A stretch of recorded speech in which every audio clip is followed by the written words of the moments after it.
Madame, Monsieur, bonjour et bienvenue sur Vox Africa. Je suis Fanny Weckscheider.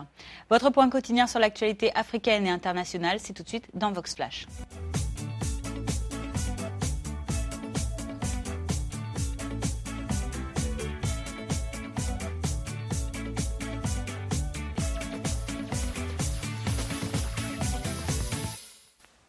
Ouvrons notre flash information de ce mardi 29 septembre en Côte d'Ivoire. À moins d'un mois de l'élection présidentielle le 25 octobre prochain, les candidats réclament une équité d'accès aux médias publics du pays. Hier, à Abidjan, les principaux adversaires du président sortant Alassane Ouattara ont manifesté dans ce sens. Le cortège formé de plusieurs centaines de personnes était mené par l'ancien Premier ministre Charles Konan Banny, l'ancien président de l'Assemblée nationale Mamadou Koulibaly, les députés Bertin Konan Kouadio et Kakou Ngambo, ainsi que l'administrateur de société Siméon Konan Kouadio. Pour tous ces candidats rivaux d'Alassane Ouattara, il existerait notamment une mainmise du pouvoir sur la RTI, la radio-télévision ivoirienne. La procession s'est déroulée hier sur 2 kilomètres dans le calme entre l'hôtel communal et le siège de la RTI dans le quartier chic de Cocody. L'un des organisateurs de la manifestation, le député et candidat Bertin Konan Kouadio, s'exprime. Nous sommes bien là parce que jusqu'à présent, les conditions d'élection justes et transparentes ne sont pas réunies. Nous avons usé de toutes les voies possibles de dialogue. Le gouvernement et le président sortant restent sourds.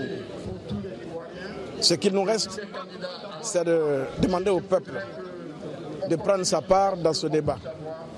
Et ce matin, ce n'est que le premier rang. Dans le Burkina Faso voisin, la reddition des putschistes du régiment de sécurité présidentielle se déroule toujours de manière chaotique.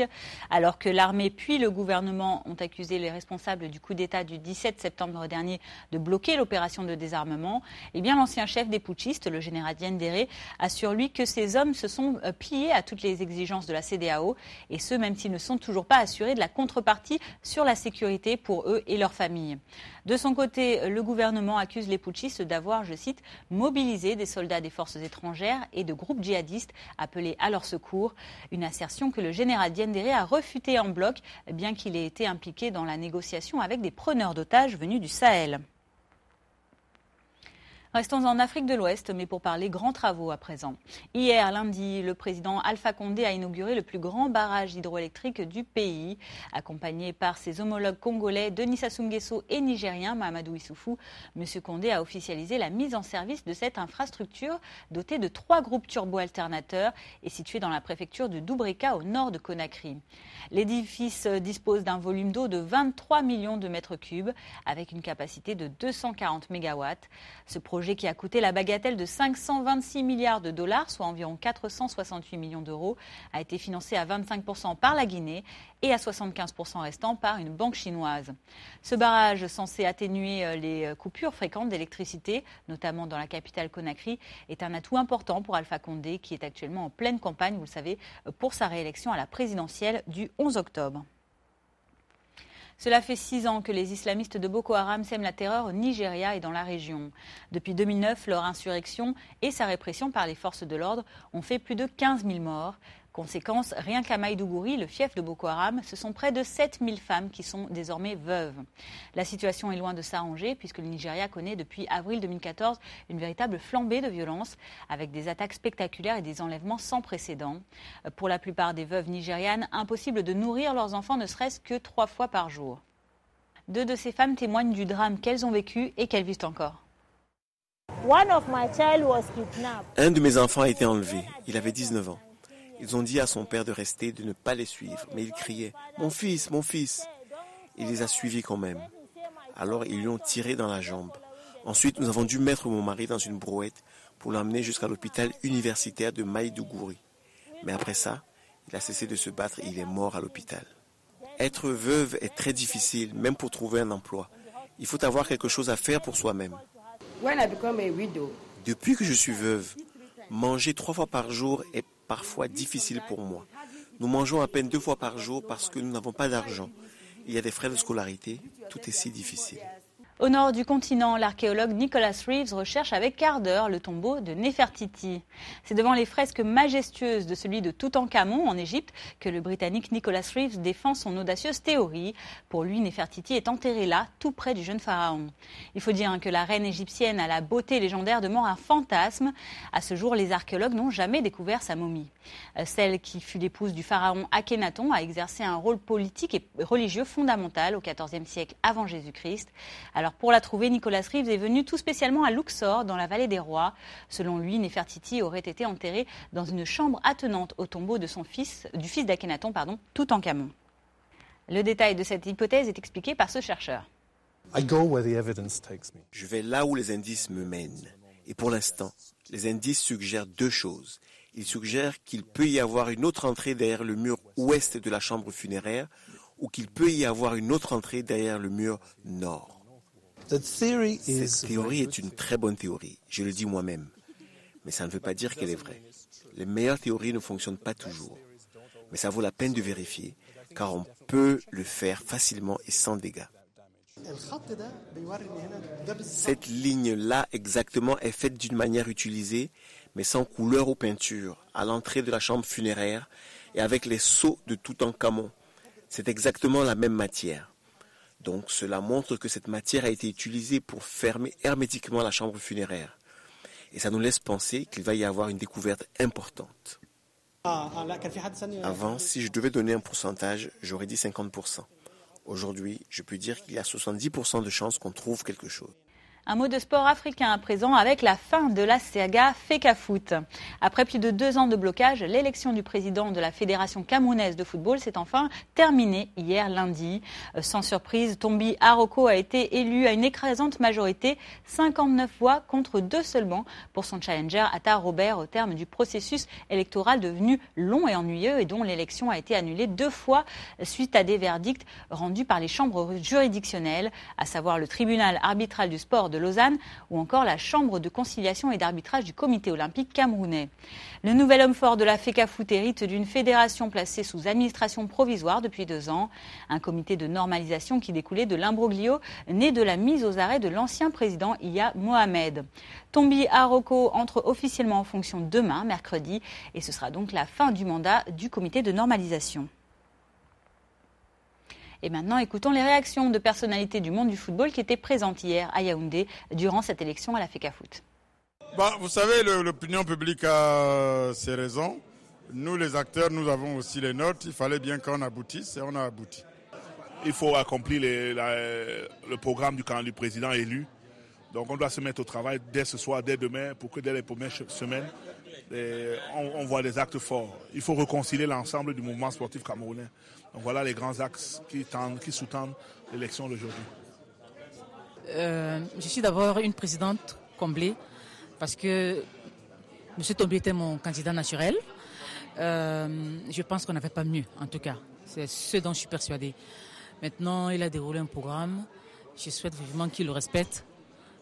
C'est pour ça qu'on l'a voté aussi.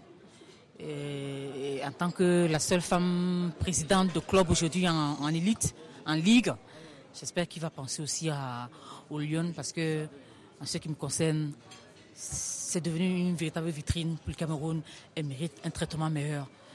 C'est aussi ça mon rôle de femme dans le milieu. À l'international, en Israël, nouveaux affrontements entre policiers israéliens et jeunes palestiniens. Hier matin, la police a utilisé des grenades lacrymogènes et assourdissantes pour disperser les fidèles et de jeunes manifestants sur l'esplanade des mosquées à Jérusalem. Ces derniers auraient lancé des pierres avant de se barricader à l'intérieur de la mosquée Al-Aqsa. Désormais interdite d'accès à tout musulman de moins de 50 ans, l'esplanade des mosquées, 3e site sacré musulman, mais également haut lieu du culte judaïque, est le théâtre d'affrontements depuis des semaines maintenant. Les musulmans accusent les autorités israéliennes de vouloir prendre le contrôle total du site. En Afghanistan, les rebelles talibans contrôlent désormais la majeure partie d'une ville afghane. Pour la première fois depuis la chute de leur régime en 2001, les talibans contrôlent depuis hier la ville de Kunduz, un véritable verrou stratégique dans le nord du pays. Depuis leur arrivée, les habitants ont commencé à fuir par centaines ce carrefour commercial qui relie Kaboul au Tadjikistan.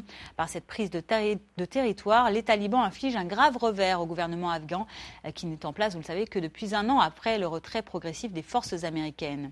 Les forces de sécurité afghanes promettent de rétablir rapidement une situation normale. Et des officiels afghans détaillent cette situation. Écoutez. Nous prenons cette histoire très au sérieux. Actuellement, les forces de sécurité afghanes sont toujours dans la ville de Kunduz. Et pour nous, il est absolument crucial de sauver les civils. La situation est intolérable. Nous allons reprendre le dessus pour rétablir rapidement la situation normale de façon à ce que les habitants de Kunduz puissent vivre normalement. On parle ici d'une immense guerre contre le terrorisme. Al-Qaïda, le mouvement islamiste d'Ouzbékistan, ainsi que d'autres terroristes soutiennent les insurgés. Nous avons déjà des rapports faisant état de mouvements en ce sens autour de la ville. En Espagne, les partis indépendantistes ont remporté dimanche la majorité absolue des sièges aux élections régionales en Catalogne. Les deux principales formations ont gagné 72 sièges sur 138 et dépassent ainsi la majorité. La Catalogne, cette région la plus riche d'Espagne, est depuis plusieurs années déjà animée par un élan sécessionniste. Alors si pour les indépendantistes, ces résultats font figure de plébiscite pour la création d'un État catalan, leurs adversaires ont refusé, eux, de reconnaître leur victoire.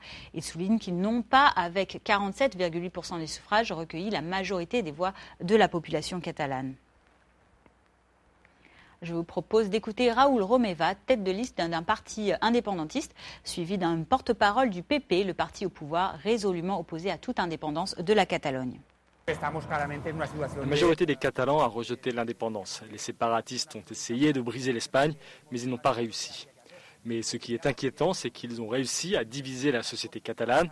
Maintenant, ce que chaque parti politique doit faire, c'est soigner ces blessures et commencer à montrer aux séparatistes qu'ils ont échoué.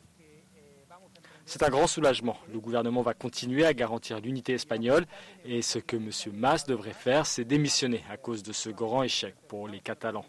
Cela permettrait d'arrêter les divisions et de commencer une gouvernance régionale. Je crois que nous sommes clairement dans une situation de légitimation absolue pour pouvoir faire ce que nous avons proposé de faire, regarder devant nous et construire un cadre différent, et donc avancer vers un État, c'est ce que nous avons proposé. La séparation se fera. S'il n'y a pas une volonté de le faire de manière négociée, nous allons le faire quand même. La proclamation aura lieu parce que c'est le mandat que nous avons reçu et comme nous avons un mandat, nous devons l'accomplir. Terminons à présent ce flash information avec un sport pas comme les autres, le rodéo automobile. En Afrique du Sud, cette passion cherche à se donner une meilleure image et veut sortir de l'illégalité.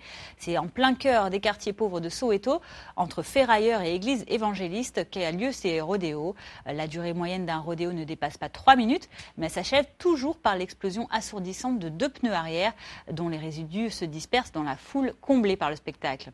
Alors si dans l'imaginaire collectif, ces activités étaient autrefois réservé aux gangsters des townships qui volaient les voitures avant de les utiliser pour des cascades dangereuses, et bien désormais les jeunes de Soweto veulent en faire un vrai sport en Afrique du Sud. Et quelle meilleure ambassadrice que Stacey Lee May, cette jeune passionnée de 19 ans qui, avec sa bouille d'adolescente, espère devenir la reine sud-africaine du rodéo automobile. Lorsque j'ai commencé à faire du spinning, c'était un dimanche après-midi. Je venais d'apprendre les bases de la conduite un mois avant. Un ami de mon père est venu ici avec une BMW noire et j'ai demandé à mon père si je pouvais la conduire. Il m'a dit non, cette voiture ne roule pas droit, elle roule de côté. Je me suis dit ok, je vais essayer de la faire rouler de côté. Il m'a dit si tu arrives, je t'en achète une. En gros, il m'a lancé un défi. Le spinning, c'était surtout pour les gangsters. C'était un truc de voyous. Des gens qui volent les voitures des autres et les font déraper jusqu'à ce que les pneus éclatent. Plus les années ont passé et c'est devenu populaire et maintenant ça attire les foules. C'est devenu un sport légal en Afrique du Sud. J'adore le spinning, j'ai grandi avec. Mon père m'a toujours emmené avec lui. Lorsque j'avais 8 ans, mon père m'a même laissé dans la BMW alors qu'elle était en train de tourner. Voilà, c'est la fin de ce Vox Flash du mardi 29 septembre. Merci à vous de l'avoir suivi. Je vous donne rendez-vous demain, mercredi, pour votre point quotidien sur l'actualité. En attendant, je vous souhaite une excellente journée. À bientôt.